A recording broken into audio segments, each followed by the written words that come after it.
Hello, my darlings. Welcome back to my channel. For today's video, we are doing a page, art journal page in, as stuff falls off my desk.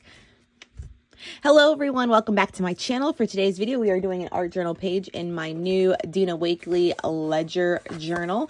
If you're familiar with this, she came out with this new kind of art journal book earlier in the month. So this is February when I'm filming this. And the kit, the new release included the ledger, the rattan stencil, the collage papers that are called antiquities, which have all these moon faces, like the face of David and like other famous sculptures and stuff. But then like the moon, here's like angels and then like Roman columns and like a map right there. And then the stamp set with the moon faces as well. And I really gravitated towards this. So I just hauled these. And so now I want to do a page and play with my supply. So I have all of my paints sitting here ready to go. I just pulled a bunch of my colors down from the shelf. And off camera, before I started realizing I was already starting to work on it, I just selected a page somewhere here. And I punched out these three circles, and now I gotta find that page. Oh, there it is.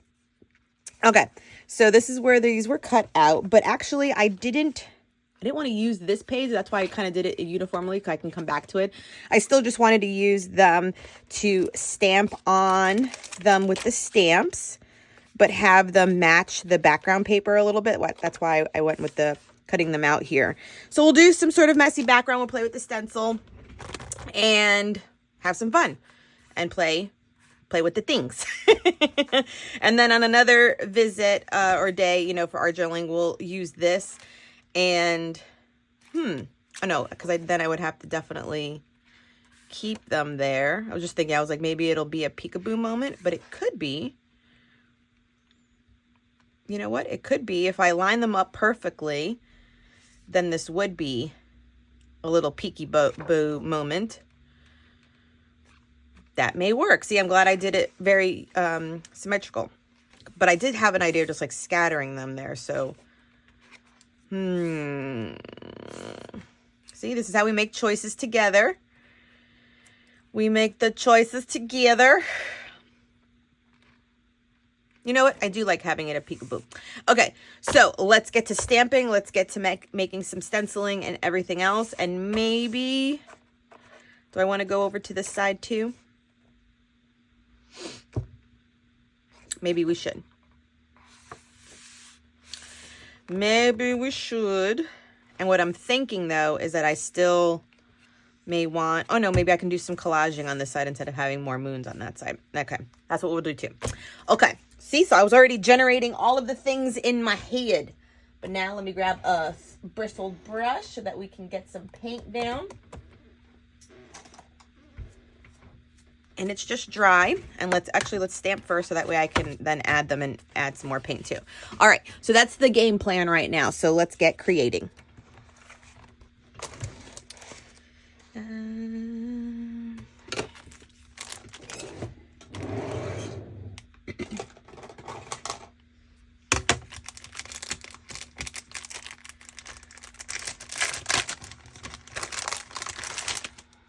So let's get started. So from the 3 circle punches that I did from the ledger paper, I am going to be stamping out the moon faces that are included in this stamp set. Now, this stamp set is different than the other ones. I just love, Dina Wakley can do no wrong in my eyes. Anytime she comes out with something, I usually will snag it up. They are my favorite. And in fact, this one, you know, is just kind of different. Like you never really see like the little moon face, and each of them has a different like facial expression, which is also adorbs.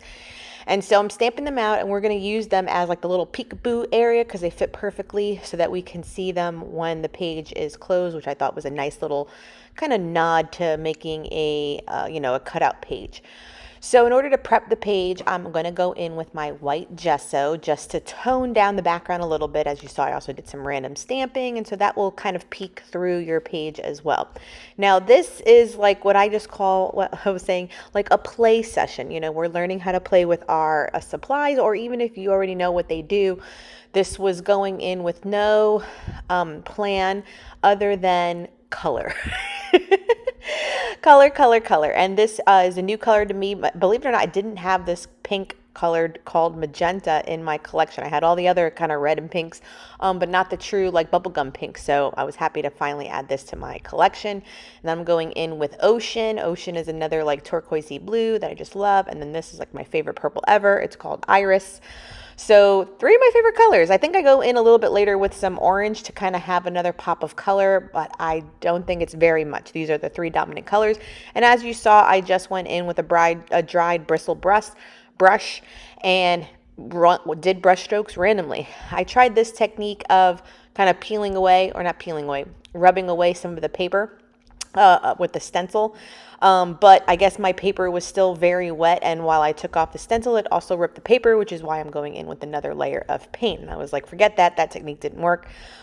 Maybe I usually think it works in my Dylusion ones, but I think it works with Dylusion paint and not necessarily hers. I don't know. Maybe I'm a little rusty on that technique of just kind of wiping away some of the paint underneath a stencil with the baby wipe. But you know, nothing too bad. So I know that I was like, okay, well, I still want to use this stencil. This is the new one called Rattan. So I went in with cheap white acrylic paint and just used a paint dauber and, you know, sponge them in. And that got the same effect I was going for anyway. So ta-da! I got the same result. Either I wiped away paint or I added white paint. We got what we wanted. And so I like the sprinkling of the circle through it. I do have other kind of dot or circle stencils, but nothing that was like in this pattern. I wouldn't even know what you call this pattern, but you know, it was called Rattan, so that's what we had. So then I'm busting out my Prima watercolor set. I have had this one from A Cherry on Top for a while, and I use it here and there when I need a watercolor set, because this one definitely has, I think it's 24 colors, and your classic like Roy G. Biv. And so I'm just giving my little moon faces a little something, a little wash of color, a little pink, a little rosy cheek, a little red lip, a little purple eyeshadow, you know, moments. We're just giving them a little detail. Again, I am not being very detailed or specific. Some of the lip color, you know, ran into the face. That's okay. That's okay. We're working with it because we're not trying to be precious or realistic. This is all abstract and playtime. And I want you to remember that even if you can carve out 15, 20 minutes of your day to do something creative, that something like this can definitely get your juices flowing. And if you have a chunk of time after you're done with this one, you can easily go into another project. In my opinion, that's how kind of I get going. So like I'll do this one, and then all of a sudden I have enough thoughts and processes in my head that I'm like, oh, I have another idea for another page and another page. And so you keep on going because you're in the zone, you know? So here's a collage paper called From the Antiquities set. I'm cutting out a few of the like statuesque female figure faces, and I'm going to use matte gel medium to apply them around the page. There is no rhyme or reason. I just kind of selected, okay, 2 over here and 1 over here, and we're going to even out the collage faces over here, but I think I added another one. Yeah, see, so and so like I said, you know, if you like it, add it down. And so I am also looking at, okay, what else can I do? Do I want to add, you know, in my experience, I always like to add like a title. So what word can I stamp out? So then I'm looking at the stamp set again, and there is a sweet little quote in there. So I decided to just stamp it out with archival ink. So archival so that it doesn't get wet and move on just regular copy paper. So this is no like heavyweight cardstock or anything. And I'm going to make it into some word strips onto my page, and that will be kind of my word or my title for the page. And so then I'm thinking, okay, but I still need something else over on this one. So how can I get this kind of a collage slash composition going a little bit better? So here I am going in with the orange. So it's kind of like a corally, peachy salmon color. I think it's called Blushing. And so this is the orange that I said I went in afterwards. And again, just to add a little bit more interest. We're not trying to really, you know, dominate a space at all with any of this, but it's just another layer of interest to the background. I think truly in the end, it's just, I like making backgrounds. Backgrounds, it's where it's at, because you can add the paint strokes, do a stencil, do 2 stencil. Then you can go in with some stamping and grunge it up some more. Here I am going in with a leaf one, and now I'm using the color lime to add in some foliage. I could have added in lime. I could have made it purple. I could have made it blue. But you're just adding these layers of detail when you are looking at at the page later on, you know what I mean? And so for that, that is the beauty of having a little bit of a collection of stencils, because that way you can pick a few of a different, you know, 2 different patterns and a, you know, a what do I call it, like a true shape, you know, even if it was a big like bold heart, or maybe you had something that was like a bird could have worked too. I have bird ones that it could have done the same kind of appearance. So, you know, just keep that in mind. So here I am going in with, actually I'm using it Mod Podge. This is probably on my desk because I was doing projects with my daughter. And so instead of going for a matte gel medium, we have Mod Podge, but it's matte Mod Podge. So it still has the same effect. It's not going to be glossy. It's going to dry down matte, and it does the trick too. I just happen to have this one on my desk, like I said, so I'm playing with that and moving right along. So we did 2 and 2 with the collage papers. Here I am going in with some splatters. This one is probably Midnight. I think it's called Midnight, the one that's black. And then I do go in also with the white. Oh, here I am with some orange. Once again, you folks, it's just about layers. Just add it to the page. Add it to the page. It's quite all right. And so I do add the text of the quote kind of in the center lower part of the page. Man, I'm going, I forgot this. I went in truly with a lot of paint splatters. That's like 4 different colors right there. So once again, it's just having fun, guys. And so, yes, it's bright and bold. Is it everyone's cup of tea? No.